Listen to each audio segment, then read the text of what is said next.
the small town of Gonzales. The year was 1835. A group of men from the town rode to meet a detachment of 100 Mexican dragoons that demanded the return of a small 6-pound cannon that had been loaned to the town for protection against Indian raids. The small group of Texan men simply pointed back towards the cannon and said, "There it is, come and take it." 5 months later, the Alamo was besieged by the 4,000-strong Mexican army led by General Santa Anna. 5 days before the fall of the Alamo, 32 settlers from Gonzales snuck through the Mexican lines to reinforce the defenders.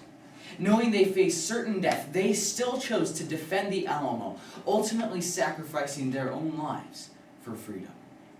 When I visited the Alamo last summer, I was moved by the selflessness its defenders had and their dedication to doing the right thing, even when it cost them their lives. That is why I've chosen to talk about heroes and the traits they have in common. First, we'll learn the importance of courageous action. After that, we'll talk about the noble purposes that drive heroes. And finally, we'll discuss the consequences that many heroes must face. While listening to these stories, I hope to inspire you to think differently about the choices you make and to apply heroic traits to your own life. More than 2,000 years before the Alamo, a Greek king was faced with the same demand as the settlers of Gonzales. King Leonidas of Sparta and his 300 soldiers guarded the pass of Thermopylae against the Persian king Xerxes and his army of over 1 million men. Because the people of Greece were unprepared for this massive invasion, King Leonidas and the 300 warriors volunteered to hold the narrow entrance to Greece so that the rest of the country would have time to raise the alarm and gather their armies. Xerxes asked the Spartans to lay down their weapons and yield the pass. Leonidas responded saying, "Molon labe," meaning "come and take it," or "over my dead body." For 3 days, an intense battle raged, but because of the defensive position that the Spartans had taken, the Persians' numbers were of no use, and they could not gain the pass. Only by treachery were the Spartans defeated. Soon the 300 were completely surrounded and destroyed by the Persian multitude. But their valiant stand was not in vain, for the time they bought for the Greeks was not wasted, and soon a great defensive army was raised to ultimately drive the Persians from Greece forever. The 300 Spartans share many similarities with the settlers of Gonzales. Both groups demonstrated courage in the face of overwhelming odds, giving their lives to defend liberty from men who would forcibly take that liberty away. But what makes these men memorable as heroes is their simple choice to act. Both groups could have easily chosen to simply let someone else deal with the problem. As the Reverend Billy Graham said, "Courage is contagious. When a brave man takes a stand, the spines of others are stiffened." It is up to us to make that stand so that others might be inspired to stand with us. When our time comes to be courageous or cowardly, choose to make the heroic choice and take action. Now that we've learned the importance of courageous action, let's look at another aspect of heroism: noble purpose. In 1849, a black slave woman attempted to escape from slavery, explaining later, "There was one of two things I had a right to, liberty or death. If I could not have one, I would have the other." Her name? Harriet Tubman. Deciding to become a conductor on the Underground Railroad, she returned to the land of her enslavement, guiding as many as 11 escapees at a time to freedom in Canada. Soon, she became known as Moses, and a reward was posted for her capture. Nevertheless, Harriet continued her mission for 11 years, rescuing over 70 slaves in 13 expeditions, never losing a single passenger. Unofficially joining the army, Harriet became the first woman to lead a division of soldiers on an armed assault during the Civil War, capturing provisions and rescuing more than 700 slaves. Harriet worked to help others and to free slaves from their bondage because of her deeply held Christian beliefs, believing that if she did rightly, God would keep her safe for His purposes. As we look at our own lives, we must ask ourselves about the purposes that drive our actions. Do we think of others first, or do we only consider ourselves? More importantly, are our purposes guided by godly principles or by worldly ones? The power of one's purpose is undeniable. Many years ago, a man with vision united a country, bringing the people together under his purpose-driven leadership. He revitalized the economy, inspired the people, and built the nation into a world power. The people shared his vision, and even the children admired him. His name? Adolf Hitler.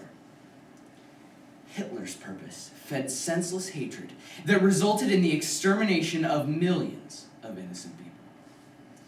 One's purpose can be used for good or for evil. A noble purpose is something that all heroes share, for beneath every purpose is a set of guiding principles. For Harriet, the principles of liberty and justice guided her purpose.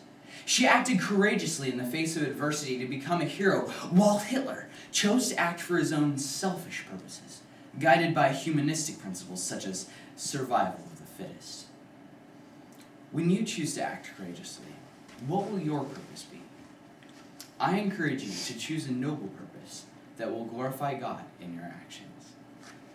Now that we've talked about the noble purposes that drive heroes, it is only right that we acknowledge the consequences that many heroes must face.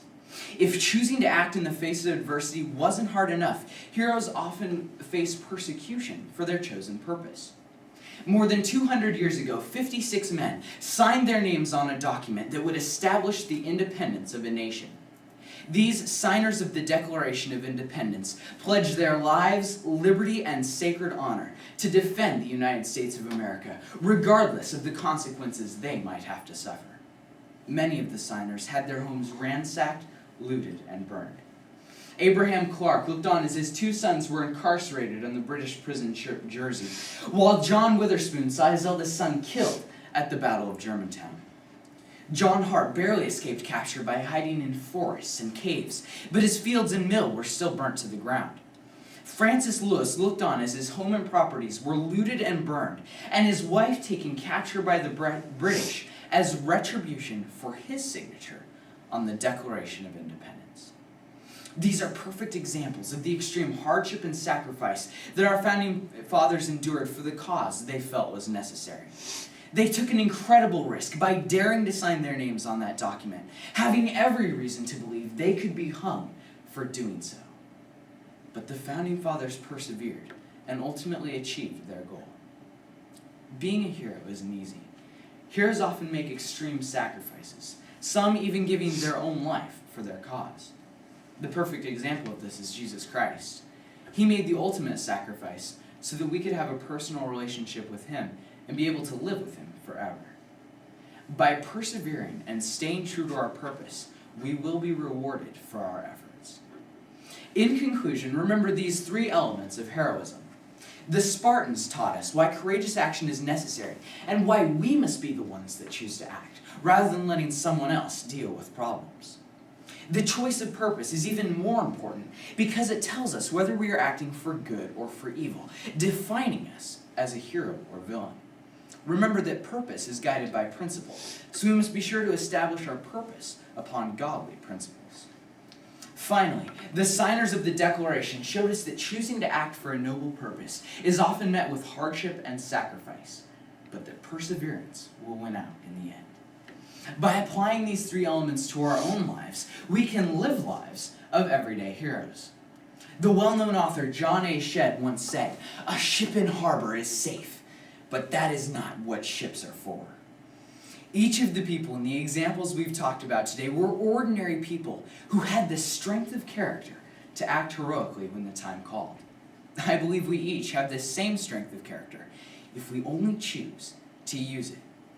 Unfortunately, many people today have a general indifference towards anything outside their own personal comfort zone. As long as it doesn't affect their daily schedule or their personal life, it just doesn't matter to them. As I stood at the Alamo and read the story of the settlers of Gonzales, I was motivated to look for opportunities to act for a noble purpose in my own life. Ultimately, this speech isn't about the people in the examples, it's about all of us. I encourage you to leave your personal harbor of safety and to live a life of everyday heroism.